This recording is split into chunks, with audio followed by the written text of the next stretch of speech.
8 अगस्त 2024 पश्चिम बंगाल की राजधानी कोलकाता में एक लाल बाजार नाम का एक इलाका है।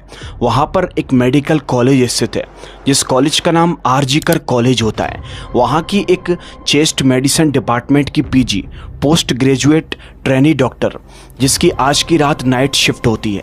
रात के वक्त पर उसके पास में उसकी माँ का कॉल आता है और माँ अपनी बेटी की खैर खबर लेते हुए ये पूछती है कि बेटी तुम ठीक तो हो? तुमने खाना टाइम पर खाया या फिर नहीं।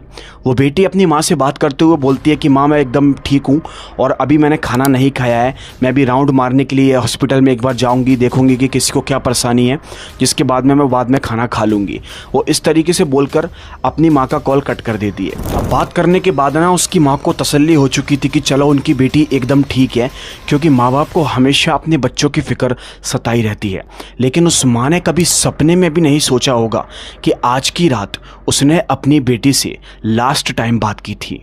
अब तभी यहाँ पर 9 अगस्त की सुबह यानी कि अगले दिन सुबह 10:53 पर उसी मेडिकल कॉलेज को यहाँ पर कॉल करता है इनके माता पिता के पास में, और यह बताया जाता है कि आपकी जो बेटी है, आपकी बेटी ने सुसाइड करके खुद की जान ले ली है।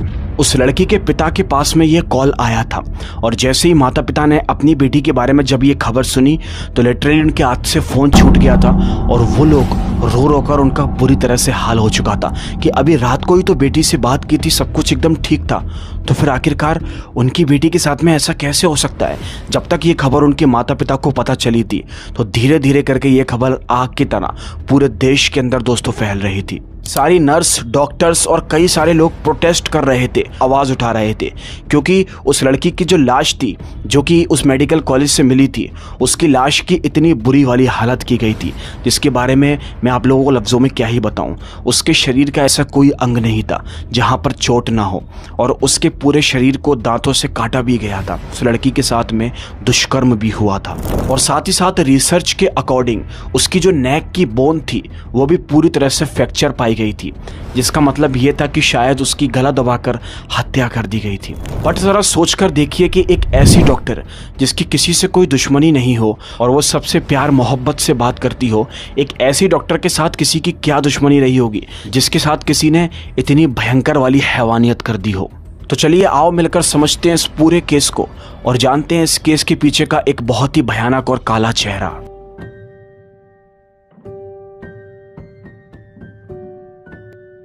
8 अगस्त की रात को वो जो ट्रेनी डॉक्टर थी उसने जैसे ही अपनी माँ का कॉल कट किया था तो वो हॉस्पिटल के अंदर राउंड मारने के लिए गई थी, क्योंकि जो पेशेंट उसकी इंतज़ार कर रहे थे, जो उसका वर्क था वो सब कर रही थी।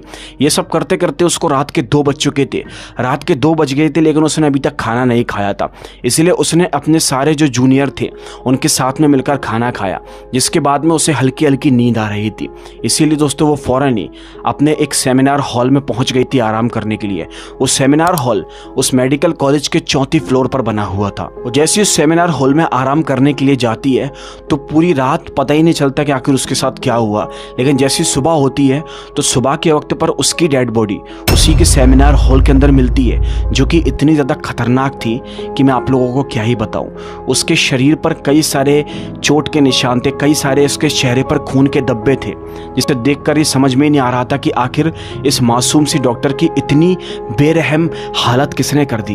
माता पिता को यह बताया जा रहा था कि आपकी जो बेटी है उसने सुसाइड करके खुद की जान ले ली है। बट माता पिता और उस लड़की के साथ में जितने भी उसके फ्रेंड सर्कल में लोग थे वो ये बात मानने को तैयार नहीं थे कि वो लड़की सुसाइड कैसे कर सकती है, क्योंकि माता पिता ने तो खुद हंसकर रात को अपनी बेटी से बात की थी। तो फिर अचानक से ऐसा क्या हो गया कि उनकी बेटी के साथ में ऐसी हैवानियत हो गई। अब सब लोगों का गुस्सा दोस्तों इस केस को लेकर बहुत ज़्यादा फूटने लगा। Chief minister of West Bengal यानी कि ममता बनर्जी तक भी ये खबर पहुंच चुकी थी। इसीलिए सारे के सारे लोग केवल बस यही डिमांड कर रहे थे कि जो भी उस लेडी डॉक्टर का कातिल है उसको केवल फांसी की सज़ा देना चाहिए। सारे के सारे लोग सीबीआई जांच कराने की मांग करने लगे। लेकिन दोस्तों इस केस की जो जांच हुई थी वो बहुत खतरनाक तरीके से हुई थी। जो उस मेडिकल कॉलेज का सेमिनार था उसके अंदर सीसीटीवी कैमरा मौजूद नहीं था, जिसके चलते ये पता नहीं चल पाया कि आखिर उस लेडी डॉक्टर का कातिल कौन था। इसीलिए ये पता ही नहीं लगा पा रहा था कोई। लेकिन उस सेमिनार हॉल के बाहर और उसके आसपास कुछ सीसीटीवी कैमरास मौजूद थे। जैसे ही उन सीसीटीवी कैमरास को चेक किया जाता है तो पता चलता है कि उस रात को 4 से 5 लोग वहाँ पर टहलते हुए दिखाई दिए थे। और जैसे ही पुलिस दोस्तों वहाँ पर 4 से 5 लोगों को अपने पास हाजिर करवाती है, बुलाती है और उनसे एक पूछताछ की जाती है। दोस्तों जो ट्रेनी डॉक्टर की लाश थी, उसके लाश के पास में से एक ब्लूटूथ का टुकड़ा मिला था। जो ब्लूटूथ जिसे हम मोबाइल से कनेक्ट करके अपने कानों में लगाते हैं ना, उसका एक टुकड़ा पुलिस को लाश के पास से मिला हुआ था। इसीलिए उस ब्लूटूथ के टुकड़े को लेकर जो 4 से 5 लोग वहाँ पर बुलाए गए थे, उनसे सब लोगों से बोला जाता है कि अपने अपने फ़ोन की ब्लूटूथ ऑन करो। और जैसे ही दोस्तों वो लोग अपने अपने फ़ोन की ब्लूटूथ ऑन करते हैं तो एक व्यक्ति के मोबाइल से वो ब्लूटूथ कनेक्ट हो जाती है। जिस व्यक्ति के मोबाइल से वो ब्लूटूथ कनेक्ट होती है, उस काले चेहरे का नाम था संजय राय। संजय राय वही व्यक्ति है जो कि उस रात को 2 बजे के बाद सेमिनार हॉल में गया हुआ था और उसी ने ही उस ट्रेनी डॉक्टर के साथ में यह हैवानियत की थी।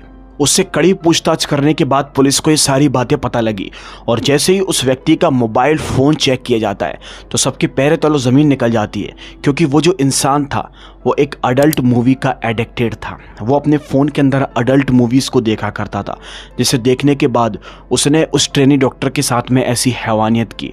वो जो इंसान था दोस्तों, अब आप लोग सोच रहे होंगे कि वो मेडिकल कॉलेज के अंदर रात के वक्त पर क्या कर रहा था, उसे वहाँ पर आने की परमिशन किसने दी। उसकी जानकारी देते हुए मैं आपको बता दूं कि वो जो आदमी था वो सिविक वॉलेंटियर के रूप में उस मेडिकल कॉलेज के अंदर काम करता था। इसीलिए उसे रात के वक्त पर जाने की अनुमति दे दी जाती थी। उसे परमिशन थी कि वो रात के वक्त पर मेडिकल कॉलेज के अंदर घुमा करता था। और जब हम संजय राय के बैकग्राउंड को अच्छे तरीके से जानने की कोशिश करते हैं तो उसके बारे में कई चौंका देने वाली बातें सामने आती है। जैसे कि संजय राय नाम के उस व्यक्ति ने 4 शादियां की थी, जिसमें से उसकी जो 3 पत्नियां थी वो उसे छोड़कर चली गई थी और जो उसकी चौथी पत्नी थी उसकी मौत हो गई थी। उसकी जो 3 पत्नियां थी वो इसीलिए उसे छोड़कर गई थी क्योंकि वो उन्हें अब्यूज़ करता था, उन्हें मारा पीटा करता था।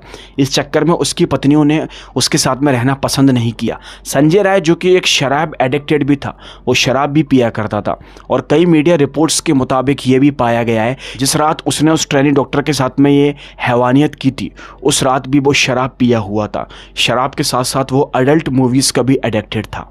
इस व्यक्ति के कभी भी उस हॉस्पिटल के अंदर चक्कर लग जाया करता था जब भी इसे काम पड़ता था, और उसने 8 अगस्त की रात को भी यही सब किया। वो काफ़ी टाइम से इस ट्रेनी डॉक्टर पर नज़र रखा हुआ था।